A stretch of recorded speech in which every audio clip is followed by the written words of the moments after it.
she stated, I'm the Community Reentry Director. And 2017 was a phenomenal year, to be honest, for just community reentry for FailSafe as a whole. Coming on the scene in February of this year and actually going to my first reentry council and watching Juanita actually run it, and then she turned it over to me. So I've been chairing it with Marshall Williams, who is also with Virginia Cares, and then Gina, who is with Department of Social Services Probations. What we've done, stepping in, I guess you could say here, outside looking in, not understanding what the Reentry Council was to do or supposed to do, how it operated, the individuals on the actual council. So just sitting back and observing, what I noticed was that we had some phenomenal resources there, but they were operating as separate entities. So they're out in the community and they're doing great things by themselves, but when you bring them all together, they didn't understand how to actually work together. So that was one thing that I really wanted to do, was one, let's find out what the process is, meaning the process of a returning citizen coming out and actually running through all of these resources out there, and what's the most effective process that they could go through. And then I started thinking, I was like, if they already get out, we're already behind the ball curve, to be honest. So we need to move that timetable back. So fast forwarding, we did some training. I brought in a buddy of mine, Mr. Hill from, I'm a Marine. I retired in May. And I brought in a buddy of mine who is certified in Lean Six Sigma, which is actually, knowing and examining processes. So he came in and he gave us training on actually, the process. So now, as a unit, we're all looking, we're understanding, we're getting on the same page of what do we do? Meaning the actual resources. Who do we refer out to? And what we noticed is there was some overlapping of responsibilities. So you had some resources out there that their main function might be housing, but they were spending time on IDs or getting the bonding certificate because those items weren't done when the individual got to them. So what we needed to do was make sure that the entities that handle that piece, they get them first. Get that piece done so that when they get to the housing or when they get to employment, they already have IDs. They already have those necessities that they need so that those agencies can actually, from that moment they step in, service them instead of wasting time doing things that already should have been done. So where are we at right now? I'm proud to say that in October, we actually heard our first case. We moved that timetable from when they get out to actually, we have individuals who work in the jails who actually prep packages and they brief those packages to the council so that I have all the people right there. So housing, we set up housing. We set up ID, the bonding certificate. We set up even understanding employment. We asked, okay, what was their last line of work? What do they know how to do? So that we can already identify that and start linking them up with individuals who can actually employ them. Because we've also taken it another step further as we've actually went to court for 2 individuals. We have a letter that says, hey, here is the plan that the Planning District 16 Reentry Council has set up for this individual. They are working with us. And we present that to the judge. By doing that, the judge says, okay, there's a plan in place for this individual if I release him or her. Instead of they go before the court and the judge says, okay, if I let you out, where are you going? What are you going to do? So the judge, he or she, it relieves some pressure. And it gives them some assurity that, you know what, these individuals are already connected to the community, and the community is already latching on to them and giving them some assistance before they've ever been released. So I'm proud to say we started that in October. We actually went inside the jail, and we actually heard 2 cases inside the Rappahannock jail. Our last meeting was December. We do it the first Wednesday of every month, so I believe that was December the 6th. Thank you.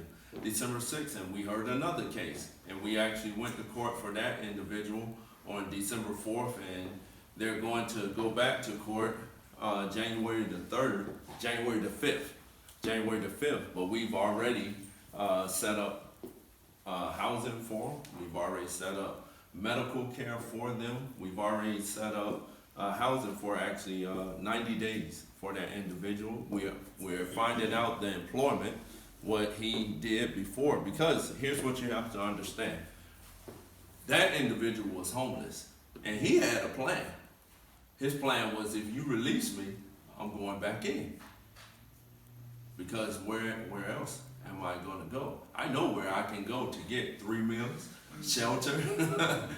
So if we didn't set a plan for him, then he was going to invoke his plan that he already had in place. So I'm proud to say that the Reentry Council from February to now has made great strides. But there are more to do. There's more that we can do. And there's more that we're gonna do in 2018. So that's what we're working on right now. In 2018, we're gonna go a step further, and we're actually going to, we're gonna connect with the community. We're going to do at least 2 community reentry actual forums, so that the community can actually get to know these resources. We can also branch out and meet some other resources that are out there that we haven't connected to, because there are more out there. The more we branch this web out, the more that we can connect, the more people we can service. And that's the ultimate mission, that's our ultimate goal, that's our ultimate job, to be honest, is to service these individuals.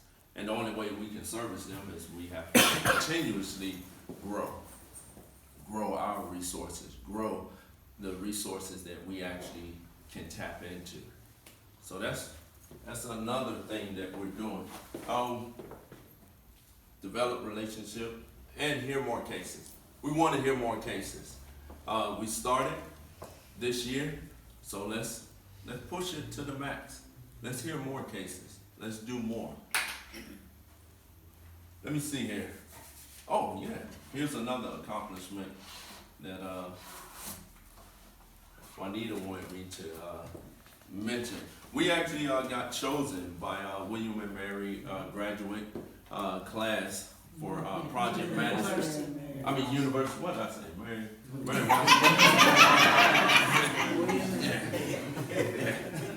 Say it again. What? It's Mary Washington University. Mary Washington. What did I say? I don't know. But we got chosen. It was a pilot program, to be honest. The first time, Professor Barrow, a great individual, to be honest, and he had an idea, which I like a lot, because it's also how I learn. To be honest, I'm more of a practical application type of person, not just a book person. If you give me a book, I might read it. I'm not gonna lie to you and say that I'm gonna read the whole book. It's not my style. But if you put me in the environment and you explain to me, hey, there's an actual definite impact by me completing this, I know that the results that I do is tangible. I can see it later on, then I'm invested in it. And I learn more. So that's what he did.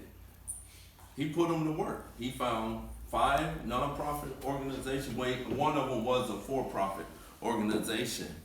And he split his class into 5 groups. We were chosen to be one of them. And they are individuals with project management.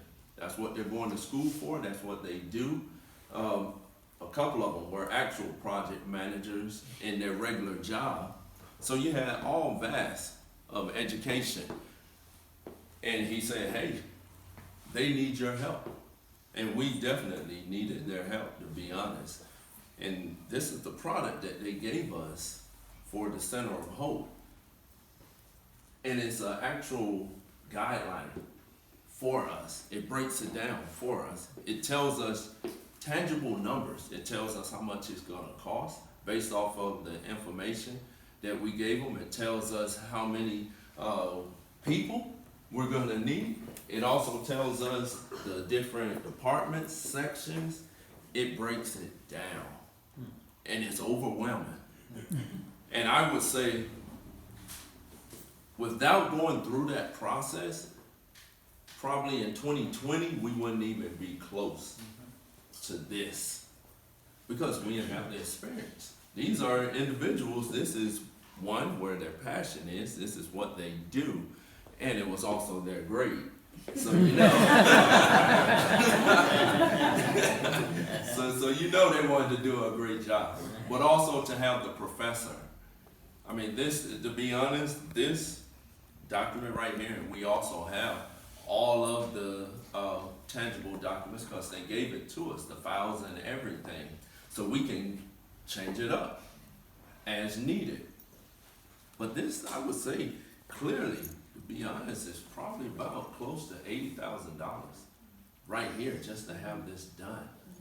I mean, they're talking figures while they presented it to us, and wow, to have this done for free, that's nothing but God sent, God bless them.